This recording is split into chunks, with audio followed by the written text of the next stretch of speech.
चलो विद्यार्थी मित्रों, विषय नामाना मूळ तत्वों भाग 2 प्रकरण 2 चेप्टरનું નામ છે ડિબેન્ચરના હિસાબો। હવે આ વિડીયોથી હું ડિબેન્ચરના હિસાબોની થિયરી અને દાખલાઓની શરૂઆત કરું છું। તો આ પ્રકરણમાંથી બધા જ દાખલા તૈયાર કરવાની જરૂર નથી। વાર્ષિક પરીક્ષામાં આ ચેપ્ટરમાંથી અમુક પ્રકારના જ દાખલા પૂછાય છે અને એ જ પ્રકારના દાખલાઓનો અભ્યાસ આપણે આ વિડીયોથી શરૂ કરીએ। તો સૌપ્રથમ ડિબેન્ચર કોને કહેવાય એની થિયરી સમજીશું અને પછી એની આમનોંધો વિશેનો અભ્યાસ આ વિડીયોથી આપણે શરૂ કરીએ। ચલો, દરેક વિદ્યાર્થી એવું માની લો કે આ જે ચોરસ બોક્સ મેં દોર્યું છે ને એ કોઈ એક કંપની છે અને એ કંપનીનું નામ મેં એ નામની કંપની આપી છે, એટલે એ નામની આ એક કંપની છે। હવે આ કંપનીની અંદર નાણાકીય મુશ્કેલી છે, એટલે કોઈ કારણસર નાણાંની તંગી છે। હવે આ મુશ્કેલીને દૂર કરવા માટે આ કંપની પાસે 3 રસ્તા છે। પહેલો રસ્તો એ બેંકમાંથી લોન લઈ લે, એટલે કંપની બેંકમાં જાય અને પોતાની મિલકતો ત્યાં ગીરવે મૂકી અને બેંક એ કંપનીને નાણાં આપે, એટલે કંપનીની નાણાકીય મુશ્કેલી દૂર થાય। હવે એની પાસે એક બીજો રસ્તો છે, કંપની શેર ફરી બહાર પાડે। આ કંપની શરૂ કરવા માટે એમને એક વખત તો શેર બહાર પાડ્યા જ હોય, પરંતુ કંપનીને નાણાંની જરૂર પડે તો કંપની ફરીથી શેર બહાર પાડી અને નાણાકીય મુશ્કેલી દૂર કરી શકે છે। આ એક બીજો રસ્તો છે।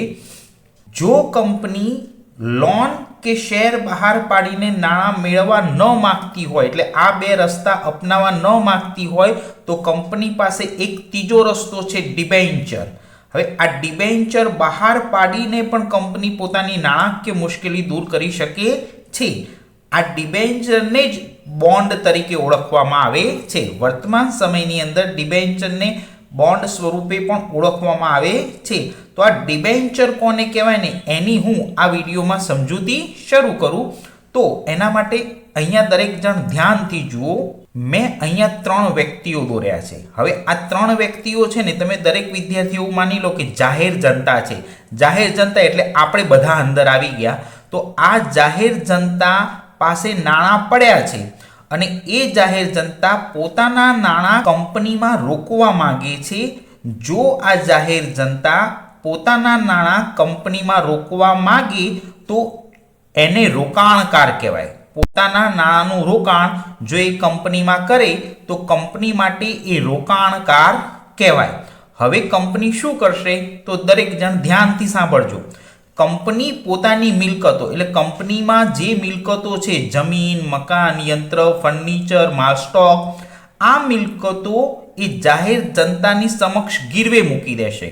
પોતાની મિલકતો ગીરવે મૂકે અને જાહેર જનતા એના નાણાં કોને આપે વાપરવા? કંપનીને આપે। તો એ રકમ કંપનીનું દેવું કહેવાય। કંપનીનું દેવું કહેવાય। કંપની આજે નહીં તો કાલે 5 વર્ષે પણ એ નાણાં જાહેર જનતાને વ્યાજ સાથે પરત કરશે। તો એ કંપનીએ જે દેવું કર્યું ને એ દેવું સ્વીકાર કરતો એક લેખિત દસ્તાવેજ કંપની એના રોકાણકારને આપે છે અને કંપની એના જે રોકાણકારને લેખિતમાં દસ્તાવેજ જે આપે ને એને ડિબેન્ચર કહેવાય। એટલે આનો સિમ્પલ ને સરળ મતલબ એવો થાય કે આ જાહેર જનતા પોતાના નાણાં કંપનીને આપે છે અને કંપની પોતાનું દેવું સ્વીકાર કરતો એક દસ્તાવેજ, લેખિત દસ્તાવેજ એ જાહેર જનતાને એટલે રોકાણકારને આપે છે અને એ જે લેખિત દસ્તાવેજ આપે ને એને ડિબેન્ચર તરીકે ઓળખવામાં આવે છે। તો અહીંયા આગળ મેં આ આકૃતિ ઉપરથી તમને કંપની દેવું કેવી રીતે કરે છે એ શીખવાડ્યું અને એનું લેખિત દસ્તાવેજ રોકાણકારને આપે છે એને ડિબેન્ચર કહે છે, એવી સામાન્ય સમજૂતી આપી। તો પરીક્ષાની અંદર 1 માર્કમાં પ્રશ્ન પૂછાય કે ડિબેન્ચરનો અર્થ જણાવો, તો કેવી રીતે લખવું એ બતાવો। તો દરેક વિદ્યાર્થી આ ડિબેન્ચરનો અર્થ પરીક્ષામાં પૂછાય તો આ રીતે અવતરણ ચિહ્નો કરીને લખવાનું। કંપની જાહેર જનતા પાસેથી લાંબા ગાળા માટે ઉછીના નાણાં મેળવે છે। આ રીતે મેળવેલ રકમની સામે કંપની પોતાના દેવાનો, કંપનીએ જે દેવું કર્યું એ દેવાનો સ્વીકાર કરતો એક લેખિત દસ્તાવેજ તેના રોકાણકારને આપે છે તો આ દસ્તાવેજને જ ડિબેન્ચર અથવા તો બોન્ડ તરીકે ઓળખવામાં આવે છે. તો આ ડિબેન્ચરનો અર્થ પરીક્ષામાં 1 માર્કમાં બી વિભાગમાં પૂછાય તો આ 4 લાઈન લખવાની એટલે ડિબેન્ચરનો અર્થ પૂરો થાય. હવે એના માટે મેં નીચે 2 મહત્વની લાઈન લખી છે. જો તમારી પાસે કોઈ કંપનીના શેર હોય તો તમે એ કંપનીના શેર હોલ્ડર કહેવાઓ. ધારો કે કોઈ કંપનીના તમારી પાસે શેર હોય તો તમે એના શેર હોલ્ડર કહેવાઓ અને કંપનીના શેર હોલ્ડરો એ કંપનીના સાચા માલિકો છે. કંપનીના સાચા માલિકો એ કંપનીના શેર હોલ્ડરો છે. પરંતુ જો તમારી પાસે કંપનીના ડિબેન્ચર હોય તો તમે કંપનીના ડિબેન્ચર હોલ્ડર કહેવાઓ અને ડિબેન્ચર હોલ્ડર એ કંપનીના સાચા માલિકો નથી. એ કંપનીના સાચા માલિકો નથી. તો ડિબેન્ચર હોલ્ડર એ કંપનીના લેણદારો છે. કારણ કે જાહેર જનતાએ કંપનીને રૂપિયા આપ્યા છે એટલે જાહેર જનતા એ કંપનીના લેણદારો કહેવાય. તો અહીંયા આગળ એક વસ્તુ યાદ રાખવાનું થિયરીમાં કે ડિબેન્ચર હોલ્ડર કંપનીના શું કહેવાય? લેણદારો કહેવાય. અને શેર હોલ્ડર કંપનીના શું કહેવાય? સાચા માલિકો કહેવાય. આ બાબત થિયરીમાં પૂછી શકાય. આ બાબત થિયરીમાં પૂછી શકાય માટે મેં આ 2 લાઈન લખી છે. આ મુદ્દો તમે તફાવત સ્વરૂપે પ્રશ્ન પૂછાય ને તો પણ લખી શકો. તો હવે આ ચેપ્ટરની બીજી અગત્યની મહત્વની થિયરી હવે હું શરૂ કરું. ચલો હવે ડિબેન્ચર અંગેની અગત્યની બાબતો, અગત્યના મુદ્દા, આ બધા જ મુદ્દા તમને ટૂંકા પ્રશ્નમાં ઉપયોગ થશે. બી વિભાગની અંદર જ્યારે થિયરી પૂછાય છે ત્યારે મોટાભાગના લોકોને ડિબેન્ચરના પ્રશ્નો નથી આવડતા. તો એ પ્રશ્નોને સોલ્વ કરી શકાય માટે ડિબેન્ચરને લગતા અગત્યના મુદ્દાઓની હું ચર્ચા કરું. આ થિયરી સમજવી જરૂરી છે. તો પહેલો મુદ્દો છે કંપનીએ ઉછીના લીધેલા નાણાં છે. આ ડિબેન્ચર એ કંપનીએ ઉછીના લીધેલા નાણાં છે અને તેની સામે એ લેખિત દસ્તાવેજ આપે છે. એના રોકાણકારને શું આપે છે? લેખિત દસ્તાવેજ આપે છે. બીજો મુદ્દો, ડિબેન્ચર પર નક્કી કરેલ તારીખે વ્યાજ ચૂકવવું પડે છે. તમારી કંપનીમાં નફો થાય કે ન થાય, નફો થાય કે ન થાય પણ વર્ષના અંતે વ્યાજ ચૂકવવું ફરજિયાત છે.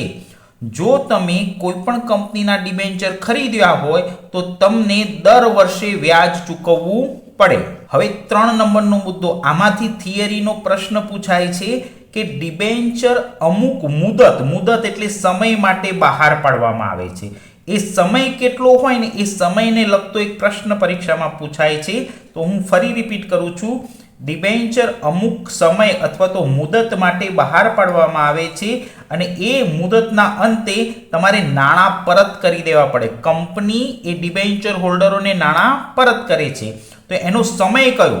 તો જુઓ, 10 વર્ષથી વધુ મુદતના ડિબેન્ચર બહાર પાડી શકાય નહીં. કંપની 10 વર્ષથી વધુ સમયના ડિબેન્ચર બહાર પાડી શકે નહીં. પણ એક બાબતમાં છૂટ આપી છે. 2nd નંબરનું, ઇન્ફ્રાસ્ટ્રક્ચર પ્રોજેક્ટમાં કામ કરતી કંપનીઓને 10 વર્ષથી વધુ મુદતના ડિબેન્ચર બહાર પાડવાની છૂટ છે. એટલે કે જે લોકો કન્સ્ટ્રક્શન અથવા તો કોઈ પ્રોજેક્ટ ઉપર, રેલવેના કોઈ પ્રોજેક્ટ ઉપર કામ કરે છે, રોડ રસ્તાના પ્રોજેક્ટ ઉપર કામ કરે છે, બુલેટ ટ્રેનનું પ્રોજેક્ટ ઉપર કામ કરે છે, એવી કંપનીઓને 10 વર્ષથી વધુ મુદત માટેના ડિબેન્ચર બહાર પાડવાની છૂટ આપે છે. તો આ 2 સમય યાદ રાખશો. 10 વર્ષથી વધારે સમયના ડિબેન્ચર બહાર ન પાડી શકાય અને ઇન્ફ્રાસ્ટ્રક્ચર પ્રોજેક્ટમાં કામ કરતી હોય તો એને 10 વર્ષથી વધારે સમય માટે ડિબેન્ચર બહાર પાડવાની ગવર્મેન્ટ છૂટ આપે છે. નંબર 4, કંપની પોતાની મિલકતો ગીરો મૂકી અને ગીરવે મૂક્યા વગર પણ ડિબેન્ચર બહાર પાડી શકે છે. એટલે 2 પ્રકારના ડિબેન્ચર બહાર પાડી શકાય છે. કંપની પોતાની મિલકતો ગીરવે મૂકીને પણ ડિબેન્ચર બહાર પાડી શકે અને ગીરવે મૂક્યા વગર પણ ડિબેન્ચર બહાર પાડી શકે. પરંતુ વર્તમાન સમયની અંદર બધી જ કંપનીઓને ગીરવે મૂકીને જ ડિબેન્ચર બહાર પાડવાની છૂટ સેબી આપે છે. ગીરવે મૂક્યા વગર ડિબેન્ચર બહાર પાડવાની છૂટ આપતી નથી. એટલે કે છે મિલકતોને ગીરવે મૂકવી એટલે શું? તો મિલકતોને ગીરવે મૂકવી એટલે મિલકત પર બોજો ઊભો કરવો. પરીક્ષામાં 1 માર્કમાં પ્રશ્ન પૂછાય કે મિલકત પર બોજો ઊભો કરવો એટલે શું? તો લખવાનું મિલકત ગીરો મૂકવી એટલે જ મિલકત પર બોજો ઊભો કરવો. 5 નંબરનું સ્ટેપ, શેર બજારમાં નોંધાયેલ ડિબેન્ચરનું ખરીદ વેચાણ કરી શકાય છે.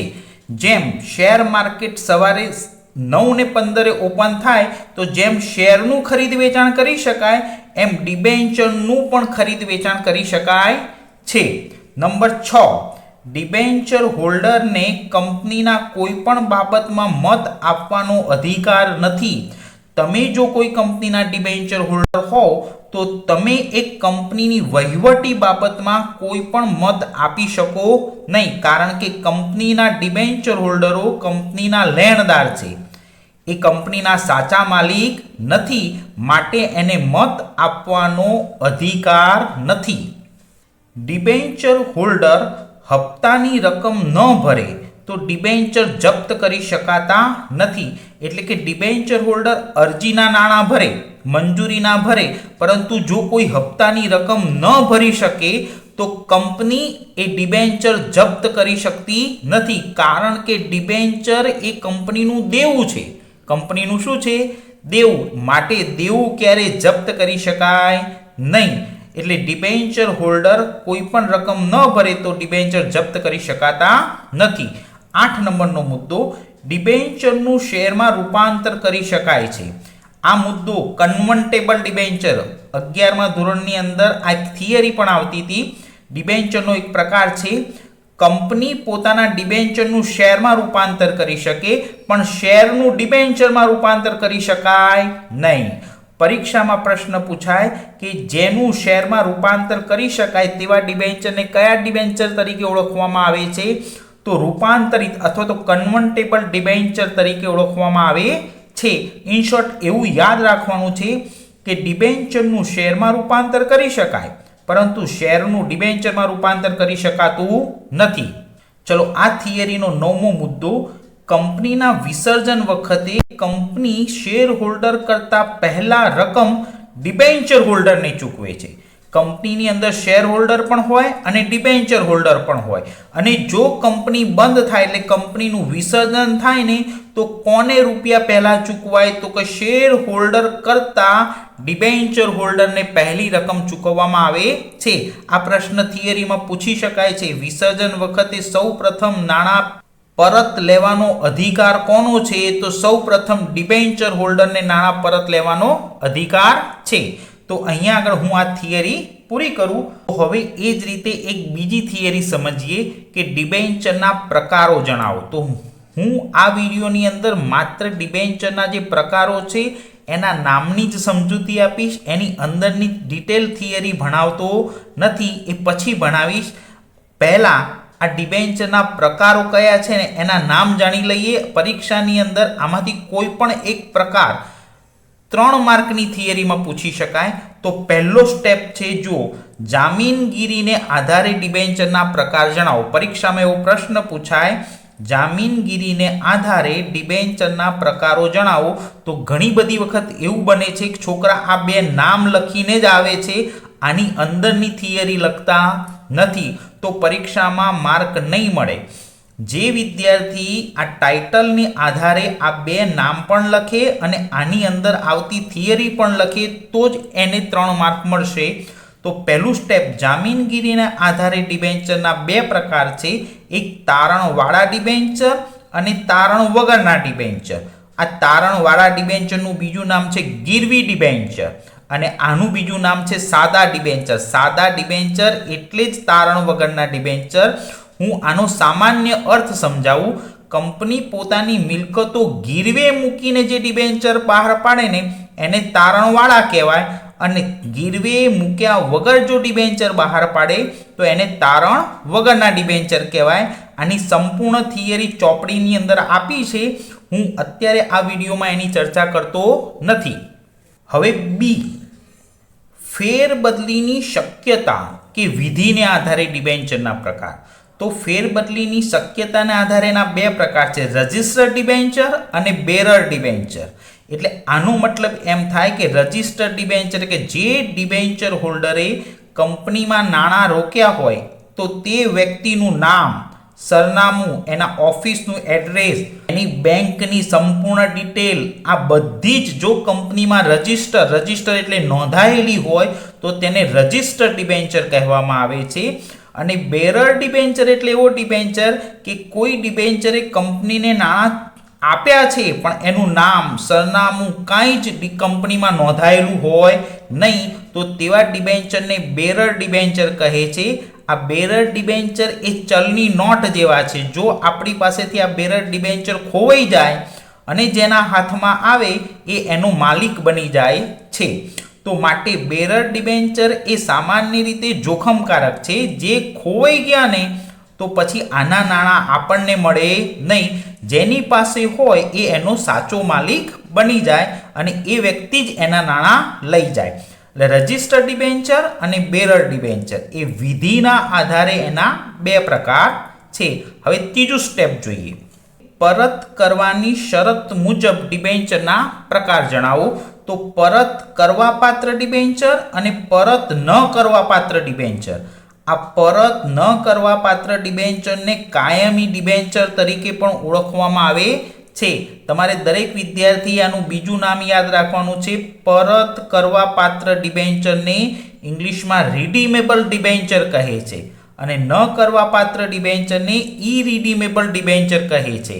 તો પરત કરી શકાય એટલે કે જે સમય નક્કી કર્યો હોય તે સમયે કંપની એ ડિબેન્ચર હોલ્ડરને નાણાં પરત કરી દે તો પરત કરવાપાત્ર ડિબેન્ચર કહેવાય છે.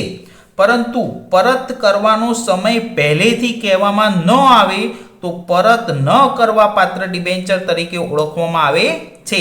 આ ડિબેન્ચરનો ત્રીજો પ્રકાર છે. મેં એની સામાન્ય સમજૂતી આપી. હવે ચોથો પ્રકાર, વિભાગ ડી ની અંદર એનો ચોથો પ્રકાર છે રૂપાંતરની શરત પ્રમાણે ડિબેન્ચરના પ્રકાર. રૂપાંતરની શરત પ્રમાણે ડિબેન્ચરના બે પ્રકાર છે. એક રૂપાંતર પાત્ર અને બિન રૂપાંતર પાત્ર. એટલે આને ઇંગ્લિશમાં બોલાય કન્વર્ટેબલ ડિબેન્ચર અને આને બોલાય નોન કન્વર્ટેબલ ડિબેન્ચર. તો આનો મતલબ થાય કે જો ડિબેન્ચરનું શેરમાં રૂપાંતર કરી શકાય તો તેને કન્વર્ટેબલ ડિબેન્ચર કહે છે અને જો ડિબેન્ચરનું શેરમાં રૂપાંતર ન કરી શકાય તો એને નોન કન્વર્ટેબલ ડિબેન્ચર કહે છે. તો મેં આ થિયરીની અંદર એના માત્ર પ્રકારોની થોડીક સમજૂતી આપી. હવે પછીના વિડીયોમાં હું તમને આ ડિબેન્ચરને લગતા દાખલાઓની થિયરી ભણાવીશ અને એને લગતા દાખલાઓ સમજાવીશ.